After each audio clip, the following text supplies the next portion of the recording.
Hey y'all, and welcome to PolitiBrawl. My name is Brian, and this is your reminder that Ted Cruz is an absolute savage, particularly the way he fires back at this woke Ivy League school student who tries to call him racist. This is just great. On Tuesday, it baffled me that you would ask such flagrantly racist questions to this exceedingly well-qualified candidate. So I'm here to ask you, what are two nice comments you can give about recent nominee Justice Jackson's judicial experience, besides from she has an easy smile? Yeah, you racist. What's the comment?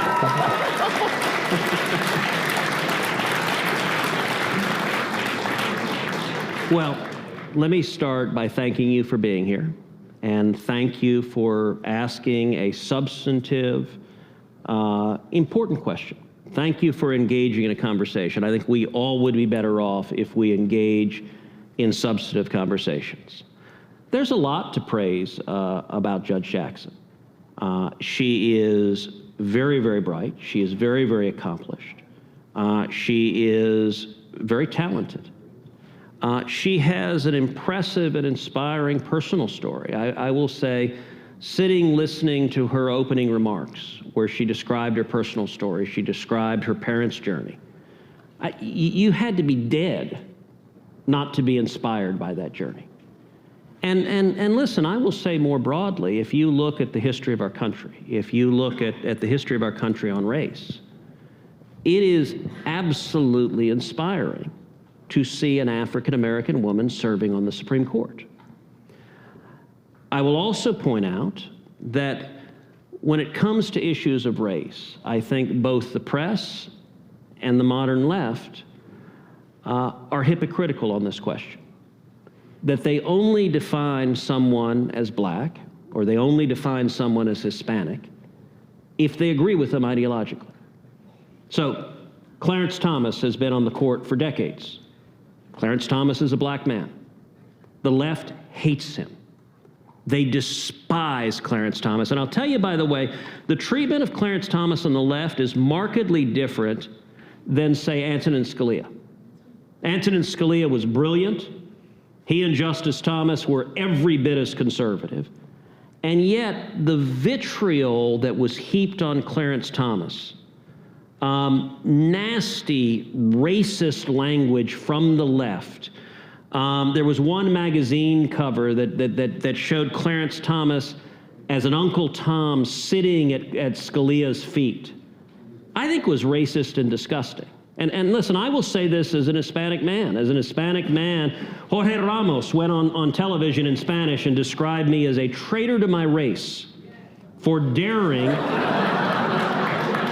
Okay, look, that says something about the view of the left. I'm going to be completely honest. That answer and this girl gives me a little bit of hope that maybe our schools can be saved. Because while she's probably left-leaning, she asked a very pertinent question, respected the answer, and even started laughing at Ted Cruz because of the way he emphasized something. She enjoyed the joke. That is a look of, I take things seriously. This is a good student. So I hate the fact that I called her woke in the beginning. This is the kind of a mental ability that we need in our schools, and particularly in our Ivy League, because she's already approaching things with a mentality of, what do I know and what do I not know? She is deeply inquisitive. And so that's a good question. Can you say something nice about your political opponents? I can. Tell you what, I'll start with this.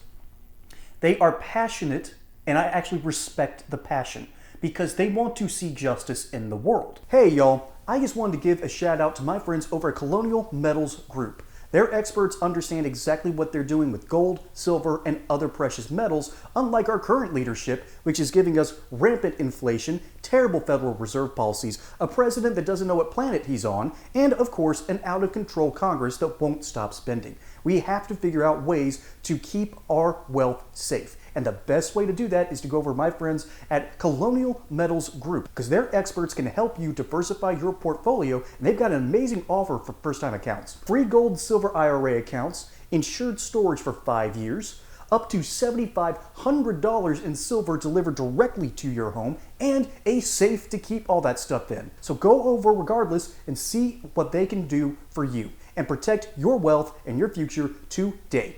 Now, back to regularly scheduled programming. For instance, I actually have a bit of respect for the protesters that are currently out there that nearly shut down our schools because they passionately believe in something. That passion means that you are an alive human being. Granted, I disagree with what they're standing for, but it does show the ability that America has the right to be who we want to be, as long as we aren't impeding on the rights of others. So, about Judge Jackson. So I'll say something nice about her. Ted Cruz is right. Her story is amazing, and it's a deeply American one. But he's also right in the fact that it's very weird for the ways and the reasons Democrats seem to heap all this, for lack of a better term, racist abuse at people like Clarence Thomas, who is one of my favorite judges. And what he outlined, a picture of Clarence Thomas being the Uncle Tom that serves at Antonin Scalia's feet. That is the racism that is inherent on the left. If you want to see a racist, go to a liberal and ask them their opinion on Clarence Thomas. If it's a respectful one, congratulations, you found a workable human being on the other side. Keep that person close to you. However, if it's this ridiculous diatribe that says that, the woman that accused him was right, she was not. She was lying about the affair. That he is just he's an Uncle Tom. Uncle Tom's the hero of the story, y'all. And that he is ultimately just a terrible human being. Now, if they criticize him for taking so many bribes, again, that's a serious person. Keep that person close to you. You want serious people in your lives and not these woke nut jobs. And there's not a woke nut job here. This girl, again, is deeply inquisitive and seems to care about the answer. She was having an honest conversation. We need more like this. But we also need to understand something fundamental. The left hates black conservatives because so much of the left is based on trauma and your response to that trauma. Most young leftists are nothing more than traumatized kids that haven't come to grips with their problems. And so they're out there screeching, hollering, protesting about things that they can't control with no ability to control it, now or in the future. Compare that to black conservatives, who are typically calmer, smarter, wiser, and have gotten over their trauma. For instance, Thomas Sowell and Clarence Thomas have an almost exact same career path. They were initially very left-leaning liberals of the 60s, arguably almost Marxist in a way, and then they started to get over their issues when they started reading outside the box. Why? They are deeply critical and curious thinkers. That girl is a deeply curious, critical thinker. Ted Cruz is a deeply critical, serious thinker. I would like to consider myself in that category as well, although there's no way I could have gotten into an Ivy League. So this is actually something wholesome going on here, and I'm all here for it. But remember, the left hates black conservatives with a burning passion and will do anything they can to take down people like Clarence Thomas. And I have an unusual connection with Clarence Thomas. I met Antonin Scalia. I remember exactly where I was the next day because Clarence Thomas famously did not ask any questions because he thought that Antonin Scalia could do it better. I got to meet Antonin Scalia. He told me to my face, well, that's tough tacos, dude. It was one of the funnier things of a 2014 trip when I came up to DC as a part of a class. That was a great trip. I got to meet one of the brightest minds to have ever graced the court. And when he sadly passed away, Clarence Thomas, the next day during a court hearing, asked the first question he had in like 2 decades.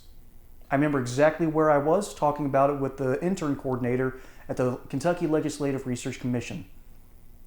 And that's when she realized that she was actually talking to a deeply serious critical thinker because I kept up with the events that were going on. And I love Clarence Thomas deeply for his work. And so ultimately what you have here is an unusually wholesome moment. So y'all, keep people who think critically and deeply close to you, even if they come to different conclusions. Because you never know, you might be able to pull that person fully into the light, or you might even get corrected by that person on something and come to a better understanding of the truth. Folks, my name is Brian. Hope you enjoyed this segment here on PolitiBrawl. Don't forget to like and subscribe. Catch you on the next one, and until then, y'all have a good one.